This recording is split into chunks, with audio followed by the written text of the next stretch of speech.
Hey, what's up guys? So in this video, we will see how to delete keyboard history on any Samsung phone. Now to do that, just open the settings app on your smartphone.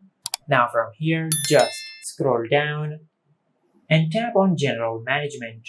Now from here, just tap on Samsung keyboard settings. From here, just scroll down and tap on reset to default settings.